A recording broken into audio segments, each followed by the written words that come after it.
नमस्कार दोस्तों जैसे कि आप सब जानते हैं कि मैं आप लोगों को अपनी वीडियोस में बहुत बार ये बता चुका हूं कि होम्योपैथिक मेडिसिन से सेल्फ मेडिकेशन ना करें। कोई भी वीडियो देखकर, कोई भी आर्टिकल पढ़कर ऐसे ही खुद से कोई मेडिसिन ना ले। अब मैं ऐसा क्यों कहता हूं, ये आज आप लोगों को एक केस की माध्यम से पता चलने वाली है कि डॉक्टर साहब क्यों अपना वीडियोज में बार बार बोलते हैं कि होम्योपैथिक मेडिसिन खुद से खरीद कर ना ले।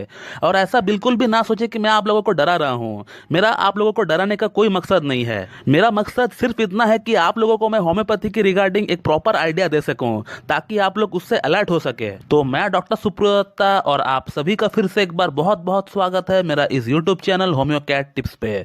तो दोस्तों, आज से ठीक 2 महीना पहले एक सागर नाम का पेशेंट हमारे पास आए थे ऑनलाइन ट्रीटमेंट के लिए, जिनको लिंग से संबंधित और अंडकोश से संबंधित काफी कुछ प्रॉब्लम्स हो रही थी। अंडकोश की जो नसें हैं वो फूल चुकी थी और लिंग की जो ग्लांस है, जिसे हम लोग हेड ऑफ द पीनस कहते हैं, वहां पर स्वेलिंग हो चुका था और इनको पेशाब करने में जलन और दर्द इनको काफी हो रहा है। और फिर जब मैंने इनको पूछा कि इस तरह की प्रॉब्लम्स डेवलप होने का पीछे क्या कारण हो सकता है, तो इन्होंने मुझे ये रिप्लाई दिया कि इन्होंने किसी का वीडियो देखकर बेलिस्पर नामक होम्योपैथिक मेडिसिन का 30 पोटेंसी में ले रहे हैं पिछले 15 दिन से लिंग में ब्लड सप्लाई को बढ़ाने के लिए। तो इनका लिंग में ब्लड सप्लाई तो वैसा का वैसा ही रहा, उसमें कोई इंप्रूवमेंट नहीं था। और इस तरह से वीडियो देखकर मेडिसिन लेने का कारण से इनको जो है प्रॉब्लम्स और भी बहुत सारी डेवलप हो चुकी है। हेड ऑफ द पीनस, जिसे हम लोग ग्लांस कहते हैं, वो साइज में फूल चुका था। इसके अलावा जो अंडकोश है, वहां की जो नसें है वो फूल चुकी थी।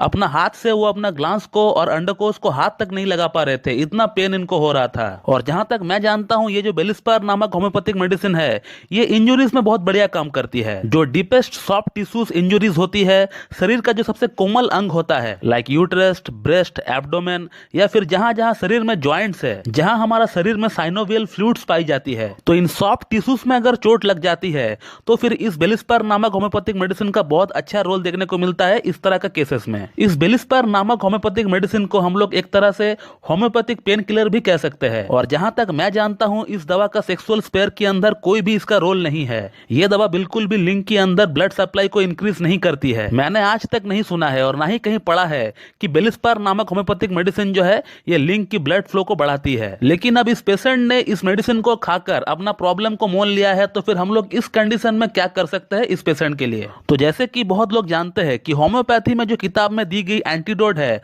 वो काम नहीं करती है पूरी तरह। मैंने जो है बहुत बार किताब में दी हुई एंटीडोट को यूज करने का ट्राई किया, लेकिन उसका जो है कोई खास परिणाम मुझे देखने को नहीं मिला। तो एंटीडोट करने का सबसे जो बेस्ट तरीका है वो ये है कि पेशेंट जो प्रॉब्लम लेकर आता है, उन सभी प्रॉब्लम्स को जो है आप नोट डाउन करिए, और उन प्रॉब्लम्स को समझने का बाद आपको जो मोस्ट सिमिलम मेडिसिन देखने को मिलता है, आप वही मेडिसिन जो है पेशेंट को दीजिए, और यही सबसे बेस्ट एंटीडोट कहलाएगा। और इस केस में भी हम लोगों ने इनका केस टेकिंग किया, और केस टेकिंग करने का बाद हमने इनको ऑरममेट प्रेस्क्राइब किया। ऑरममेट को हम लोगों ने एलएम पोटेंसी 0/1 से स्टार्ट किया था, और हर दिन उसका पोटेंसी को हम लोग बढ़ाते गए। और तकरीबन 1 हफ्ते के अंदर इस पेशेंट का टेस्टिस की जो नसें है जो फूल चुकी थी, इसके अलावा जो हेड ऑफ द पीनस है जहां पर स्वेलिंग हो चुका था, वो पूरी तरह ठीक हो गया। कोई पेन नहीं था, कोई दर्द नहीं था, पेशेंट को पेशाब करने में कोई प्रॉब्लम्स नहीं हो रही थी, पेशेंट एकदम रिलैक्स हो चुका था। और फिर जब पेशेंट सेटल हो गया, तो फिर हम लोगों ने जो है इनका इरेक्टाइल डिस्फंक्शन का जो मेन प्रॉब्लम था उसका ट्रीटमेंट हम लोग करना सही समझा। और फिर उसके बाद फिर से हम लोगों ने इस पेशेंट का एक प्रॉपर केस हिस्ट्री लिया, और फिर उसके बाद इनके सिम्टम्स के अकॉर्डिंग, इनकी जनरलिटीज के अकॉर्डिंग